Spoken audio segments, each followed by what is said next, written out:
karena di backup Living Lab Sinar Mas Venture Land? itu sebenarnya bukan visi, tapi ada sebagai platform bagi kita Oke. untuk mengkonek, ya kan? Jadi di Sinar Mas Land kan kita seperti tadi visinya di Urban Gateway sudah ada, terus kita juga kadang-kadang berkolaborasi dengan visi-visi yang lain. Jadi Living Lab Venture itu sebagai katalisnya.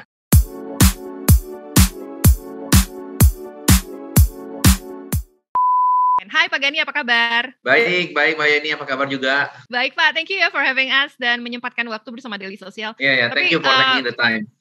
Before we dive into conversation, mungkin Pak Gani bisa cerita sedikit Living Lab Ventures itu apa sih Pak? Jadi Living Lab Venture itu adalah suatu entitas yang dibuat under Sinar Mas Land yang bertujuan untuk membantu kita untuk bertransformasi.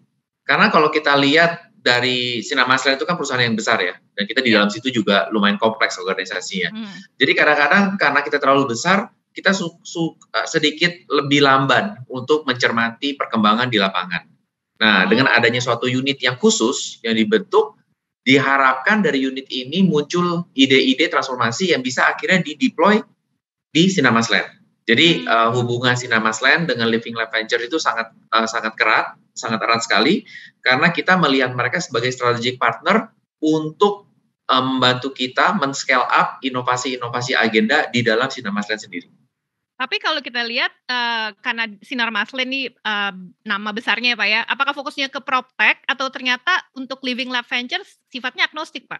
Ya, kita memberikan mandat kepada Living Lab Venture untuk lebih agnostik. Karena kalau bicara mengenai PropTech itu sangat miopik ya, sangat kecil. Kita bisa bayangin kadang-kadang teman-teman yang di payments itu juga bilang PropTech, seperti Pinhome, itu sebenarnya kebanyaknya tuh di payments-nya, dia punya bisnis tuh kebanyakan di payments-nya. Terus ada bisnis-bisnis yang lain yang sepertinya peer-to-peer, tapi bilangnya PropTech, seperti teman-teman di Gradana misalnya.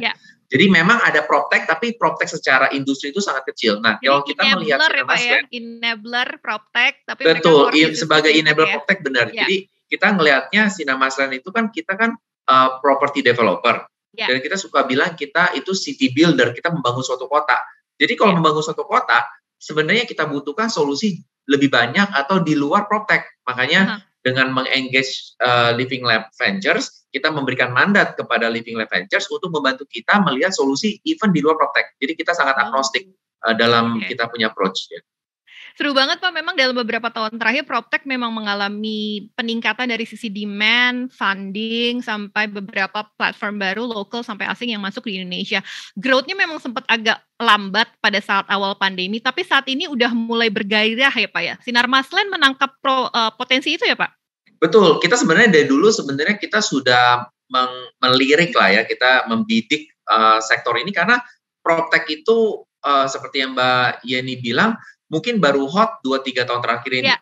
Sebelum-sebelumnya tuh semua orang tuh sibuknya e-commerce lah. Padahal kalau kita ngomong e-commerce, e-commerce itu kan sebenarnya banyak logistik prosesnya kan. Tapi nggak pernah ada kayak logistik tech, logtech punya fokus gitu. Baru terakhir ini kan baru ada lah kayak Shipper dan kawan-kawan. Nah, jadi kita sudah ngeliatin, tapi memang bentuk PropTech itu sendiri itu belum ada, karena dulu di PropTech 1.0 orang-orang berpikirnya tuh PropTech itu kayak construction tech.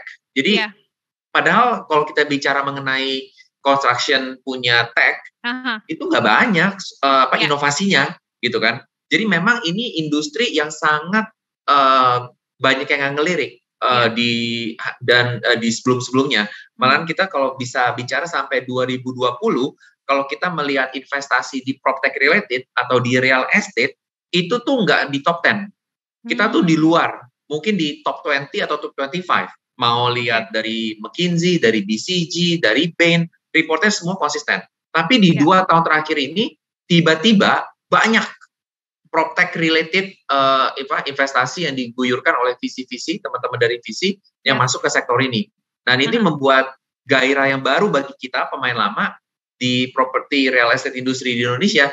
Jadi kita melihat bahwa, ternyata banyak loh startup-startup yang memberikan solusi alternatif di area-area yang sebenarnya kita sudah lirik sebelumnya, tapi kita nggak pernah terlalu terekspos. Dan ini makanya di 2 tahun terakhir ini sangat menarik ya di sektor ini.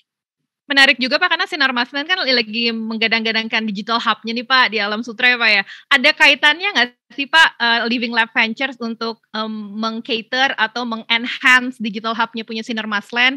Artinya apakah kategori startup yang nanti dilirik memang ujung-ujungnya nih ngebantu atau nge-support digital hub yang sekarang lagi dibangun sama Sinar Mas nih Pak? Oke. Koreksi sedikit Mbak Yani, digital hub adanya di BSD, bukan di Alam Sutera. Iya, cuman maaf Pak, ya, kita ada dekat saya, Sumarekon, Alam Sutera, BSD. BSD, jadi, Alam Sutera beda ya Pak ya? Betul beda. Kita di BSD.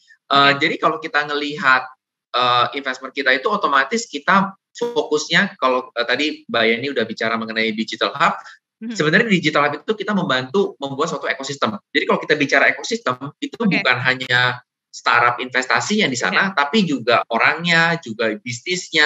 Jadi kita mau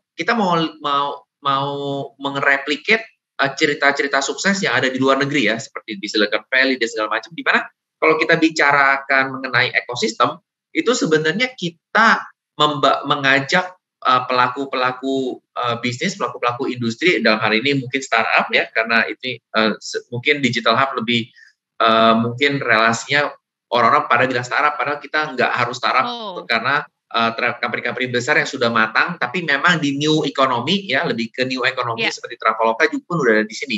Nah, jadi idenya adalah kita bantu membuat ekosistem di mana offline dan online bertemu. Nah, kalau kita kebanyakan berpikir mengenai startup, kita selalu mikirnya tuh online presence-nya. Betul, tapi kan ada orangnya.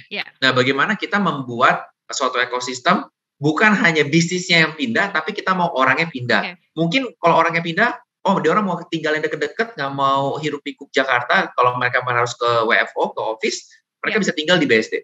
Jadi di BSD itu bukan hanya tech startup yang kita undang, tapi kita juga menginvestasikan, kita punya ekosistem dari mahasiswa, dari pengguna jasa, dari komuter, itu benar-benar komplit. Nah, ini yang membuat digital hub konsep di BSD itu sangat menarik. Karena kita ada gedung yang memang didesignasi sebagai tempat-tempatnya pemain-pemain new economy untuk ada di sana. Berkolaborasi dengan bisnis-bisnis kita di luar juga. Betul, dengan startup, dengan yang lain-lain juga. Seru. Jadi kalau saya lihat sih kayaknya Sinar Maslen ini mau ngegedein ekosistemnya Pak ya? Betul, karena kalau kita lihat, kita tuh punya semua. Apalagi kalau kita bicara mengenai city ya, kota ya. Jadi kalau kita karena melihat Sinar Maslen sebagai real estate developer, menurut saya itu terlalu sempit. Karena real estate developer, asosiasi orang adalah kita nyiptain mimpi, kita bangun rumah, terus kita jual, terus kita make sure kawasan kita terawat rapi. Udah, cuma sampai sana. Tapi kalau kita melihat Sinar Maslen bukan sebagai real estate developer, tapi lebih ke city builder. Nah, ini skopnya jadi gede, karena kalau di city berarti apa? Ada pemerintah, ada orang yang lewat, ada orang yang cuma naik kereta ke intermoda kita, terus mereka naik ojek atau naik transportasi umum. Ada teman-teman mahasiswa yang kebetulan sekolah di BSD, kita ada Monash University, kita bakal ada university lain, ada Atmajaya. Terus kita juga punya orang-orang yang mau shopping, ada Cubic, ada Breeze, ya kan, ada Aeon. Terus jadi kita banyak, dan waktu kita start mengumpulkan pain points dari teman-teman ini banyak banget, dan sangat kompleks. Kita nggak bisa menjawab tantangan tersebut dengan kacamata sebagai seorang property developer. Tapi kalau kita membuka kacamata kita ngelihat lensa yang lebih besar, yaitu sebagai suatu kota, kita bukan hanya bisa mendefinisikan problem itu lebih holistik, tapi kita bisa mendapatkan solusi yang tepat, karena kita akan merangkul semua stakeholder di dalam ekosistem tersebut untuk mengurai problem-problem yang jauh lebih kompleks untuk menjadi lebih simpel dan bisa disolusikan. Seperti itu. Kalau kita lihat dalam beberapa tahun terakhir, terutama tahun ini, Sinar Maslen juga gencar melakukan kolaborasi dengan VC dan angel investor terkemuka, Pak. Salah satunya Urban Gateway Fund nih, Pak. Integrasi antara Living Lab Ventures dengan UGF akan ada nggak sih, Pak? Atau itu entitas yang berbeda?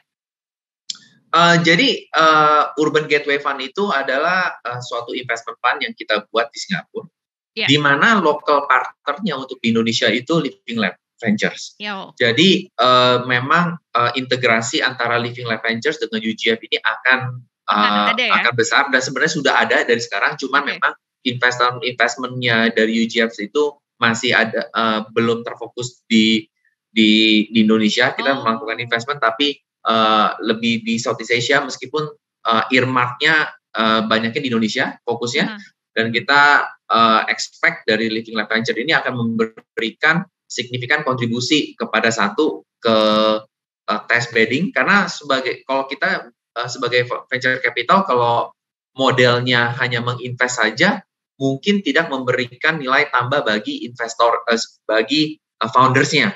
Tapi yang kita tawarkan adalah dengan adanya Living Life Ventures, kita bisa mengkonek ekosistem kita dengan fund kita. Jadi bukan hanya kita melakukan investment, tapi kita memberikan kesempatan bagi startup-startup yang kita invest untuk punya go-to-market strategi di Indonesia, bagi yang dari luar negeri. Nah, bagi di dalam negeri, otomatis ini juga memberikan kesempatan mereka untuk coba, karena ekosistem kita besar. Ya kan? Jadi Living Life Venture ini akan membantu startup-startup ini untuk mendapat koneksi di ekosistemnya Sinarmasland, sehingga bukan hanya financial investment yang kita berikan, tetapi operational support dan sebagainya kita juga bisa berikan ke founder-founders ini, supaya mereka bisa mengakselerasi produk mereka, mereka punya MVP untuk jauh lebih cepat. Jadi langsung kita bisa konekin, karena ya kita banyak gedung, kita banyak orang, kita banyak bisnis di sini. Kelihatannya itu adalah suatu yang natural buat kita untuk mengkonek ekosistem kita lewat Living Life Venture. Kayaknya lebih seksi sih kalau misalnya, tapi Living Life Ventures ini bisa dibilang CVC nggak sih Pak? Karena Living Life Venture itu sebenarnya bukan visi, tapi ada sebagai platform bagi kita untuk mengkonek, ya kan? Jadi di Sinarmasland kan kita seperti tadi visinya di Urban Gateway sudah ada, terus kita juga kadang-kadang berkolaborasi dengan visi-visi yang lain. Jadi Living Life Venture itu sebagai katalisnya, sebagai katalisnya. Karena kadang kalau kita langsung dari Sinarmasland berkolaborasi dengan visi-visi itu kadang-kadang terlalu lama, karena kita kan perusahaannya terlalu besar gitu. Jadi kalau mau ngapa-ngapain kayaknya susah gitu. Nah, jadi dengan adanya dedicated unit yang namanya LLV, Living Life Ventures, kita expect kolaborasi dan tektokan jauh lebih cepat. Ya kan? Jadi kalau mau ngapa-ngapain, udah tahu.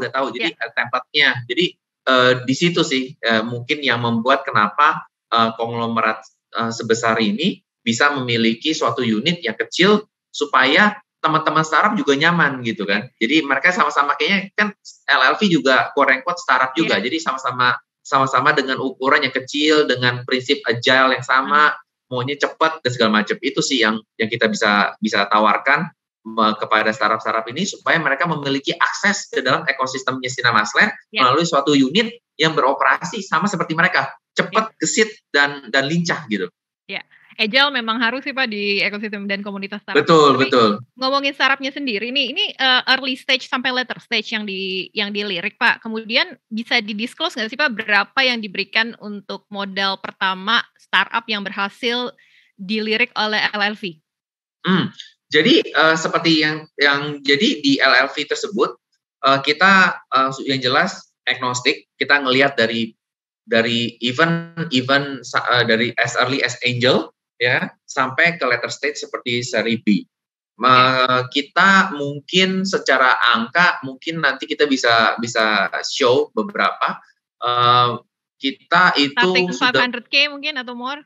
Kalau misalnya early stage otomatis angkanya jauh lebih kecil, ya kan? Early stage kalau di angel sampai pre-A kita mungkin bermain di 100-200 ribu dolar, sama seperti teman-teman akselerator kayak Ycom atau Antlers ya, angkanya kurang lebih sekitar segitu.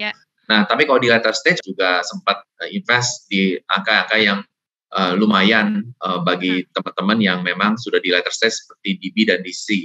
Jadi memang kita akan terus ngelihat opportunity, karena otomatis semakin matangnya later stage, otomatis exit window-nya semakin besar, ya kan? Jadi itu juga satu yang kita lihat. Tapi di early stage ini jauh lebih menarik, karena kalau udah di later stage, korelasinya mereka sudah cukup besar, ya kan? Tapi kontribusi kita lihat di lewat Living Life Venture itu lebih fokusnya ke early stage, ya. Secara mandat kita cukup agnostic in terms of industri dan stages, tapi kalau kita melihat kontribusi kita terbanyak harus ada di early stage, karena di early stage ini kita mendapatkan kesempatan untuk bantu teman-teman di startup untuk men-shape produk mereka, ya kan? Otomatis founders akan lead semua proses tersebut, tapi paling tidak kita bisa berikan mereka masukan-masukan yang cukup bermakna dalam membantu mereka dalam membuat produk mereka. Jadi seperti itu sih. Seru banget ya Pak ya. Tapi sekarang udah ada nggak sih atau masih curated nih Pak? Masih nyari-nyari atau pitch deck sudah masuk dalam bentuk cold email atau mungkin tahun ini belum deh kita funding, mungkin tahun depan atau? Oh enggak, kita sudah melakukan funding. Sudah mulai funding. Ya? Kita sudah melakukan funding tahun-tahun ini dan lumayan banyak ya, karena kita mungkin seperti menarik nggak Pak? Kenapa? Menarik nggak? Lumayan menarik. Jadi paling nggak kita tahu yang namanya wave investment ini tuh kadang-kadang tuh sistemnya tuh kayak datangnya tuh nggak sporadik ya. Jadi temanya tuh kelihatan gitu, ya kan? Kayak akhir di pertengahan tahun lalu banyak yang namanya last mile grocery. Jadi ya segala macam itu kita suka dapat tuh. Nah, habis itu surut dikit, terus mulai banyak yang namanya lead financing, KPR punya investment. Jadi tiba-tiba banyak gitu kan, 3-4 biji kita lihat. Terus sekarang tiba-tiba mungkin dalam 2-3 bulan terakhir ini banyak building material. Jadi building material related tiba-tiba tuh kita suka dapat gitu ya. Kebetulan kan kita juga punya significant relationship dengan visi-visi yang lain. Jadi mereka kadang-kadang suka kirim ke kita, karena ngomong kasarnya kalau building material ya pasti property developer lah yang lihat kan. Jadi kadang-kadang kita dapat.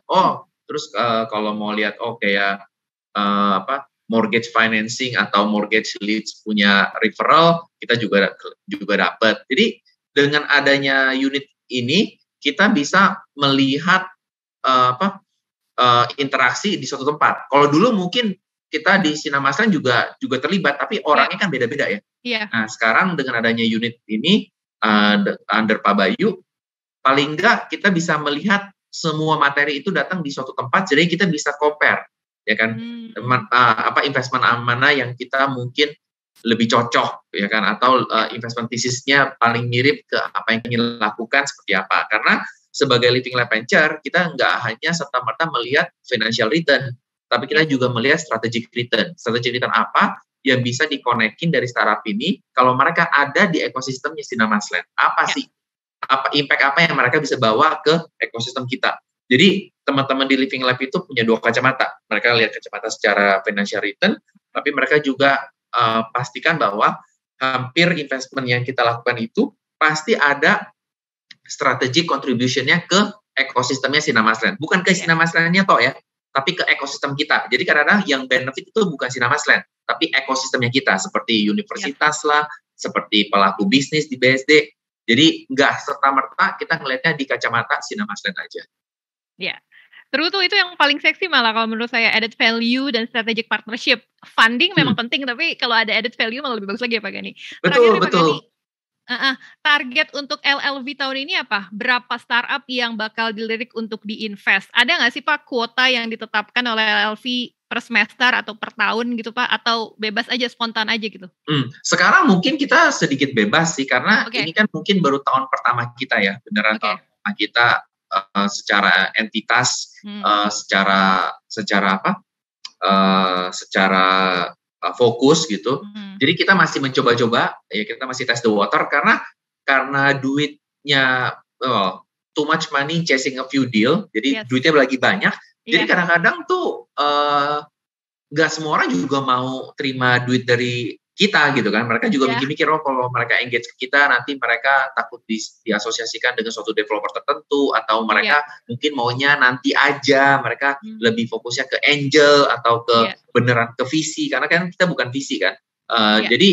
Jadi kadang-kadang seperti itu. Tapi paling tidak dengan adanya LLV ini kita bangun relationship dengan founder-foundernya. Karena kalau di Indonesia itu yang mungkin fenomena yang lagi banyak adalah founder-founder ini adalah sebenarnya serial entrepreneur. Jadi mereka tuh bisa bikin 2 atau 3 startup dalam waktu 4-5 tahun gitu ya. Apalagi kalau kita dengar teman-teman dari Gojek yang kebetulan pada bikin startup semua. Teman-teman dari Grab yang pindah dari Grab bikin startup semua. Terus kalau dibandingkan dari dulu juga ada fenomena seperti ini. Mungkin Mbak Yani pernah dengar yang namanya Rocket Babies. Yes. Jadi Rocket yang zaman dulu tahun sama 2000. PayPal Mafia, Pak. Ya, 2012, 2013 itu teman-teman dari Rocket itu akhirnya juga bikin startup yang lumayan akhirnya sampai sekarang jadi besar-besar gitu. Jadi kalau kita bisa mengaca 10 tahun yang lalu di mana Rocket Babies itu sukses, mungkin di kali ini lebih jamurannya lebih cepat lagi. Kalau dulu Rocket Babies itu butuh 4-5 tahun untuk sampai mereka bisa bikin startup sendiri. Tapi teman-teman kita yang muda-muda nih, yang anak milenial sekarang, 2-3 tahun mereka bisa kelepas dari startup-startup yang udah rada besar, pindah jadi jamur di bikin startup yang kecil yang jauh lebih menarik. Jadi kita makanya kenapa penting sekali punya unit yang bisa membuat koneksi dengan mereka. Karena ujung-ujungnya orang-orangnya itu lagi, Mbak Yani. Tapi emang akhirnya pada kayak gitu sih Pak Gani. Oh iya, ini Betul, jadi kita bisa kenalan, kita bisa sharing network, dan mereka jauh lebih terbuka ya dibandingin ini. Karena mereka tahu bisnis yang mereka bangun itu bukan bisnis yang akan selalu sustainable seperti perusahaan-perusahaan gede gitu kan. Karena makanya kita selalu bilang kalau kita pakai kacamata Sinarmasland, kadang-kadang kita melihat mereka sebagai kompetitor. Tapi kalau kita melihat kacamata lewat Living Lab Ventures, kita bisa dengan mudah bilang mereka itu sebagai partner. Jadi ini kadang-kadang dapat kita dengan adanya unit Living Lab Venture ini, kita bisa ganti-ganti kacamata, tergantung kacamata apa yang lihat. Karena ujung-ujungnya yang kita pikirkan adalah ekosistem Sinarmasland, bukan hanya Sinarmasland sendiri. Jadi dengan ini kita enak gitu, karena kita bisa kalau kita step back, kita ngelihat ini kok kayaknya complicated banget ya, ribet. Tapi kalau kita rada mundur dikit, loh kelihatannya sebenarnya simpel-simpel aja gitu. Jadi dengan adanya unit di depan Sinarmasland yang jauh lebih agile dan lebih kecil ini, kita gampang gitu ngerubah kacamata kita kan. Karena kalau kayak orang tua kan, kalau mau bawa mobil ya pakai kacamatanya ini. Kalau mau baca buku ya pakai kacamatanya yang lain ini. Jangan kacamata mobil dipakai untuk baca buku, ya kita pusing gitu. Nah, jadi ini nih fleksibilitas seperti ini yang membuat strategic alignment antara Living Lab Venture dengan Sinarmasland itu akan jauh lebih besar di kemudian hari. Seru banget nih, dan kita dukung nih aksi-aksi dari LLV selanjutnya, karena benar banget yang Pak Gani bilang, jadi lebih relatable, jadi lebih approachable ya dengan adanya LLV. Karena kalau langsung ke Sinarmasland kayaknya gede banget kan. Iya, terus karena bingung orang-orang terus teleponnya ke ini ke menteri phone call lain. Jadi orang juga di resepsionis itu juga bingung nih mau di-connect ini kemana ini yang pertanyaan kayak gini kan. Nah, terus apalagi dengan zaman sekarang itu anak-anak muda kita jauh lebih pakai WhatsApp, pakai email, pakai Telegram, dan kita coba exist di tempat-tempat tersebut dengan harapan supaya kita lebih approachable lah di mata mereka. Kita dari dulu nggak berubah, cuman dengan adanya Living Lab Venture ini kita nambah channel-channel engagement yang baru bagi teman-teman kita yang emang punya ide yang cemerlang dan mereka kebetulan perlu akses ke ekosistem kita, dan itu fungsi dari Living Lab Ventures. Oke. Dan saya bisa ngelihat kayaknya bakalan banyak nih Pak startup-startup baru yang early sampai yang udah later stage, kayaknya seru juga nih LLV. Congrats Pak Gani dan tim, dan kita tunggu update selanjutnya dari LLV ya Pak ya. Ya, terima kasih Mbak Yani. Terima kasih juga Pak Gani.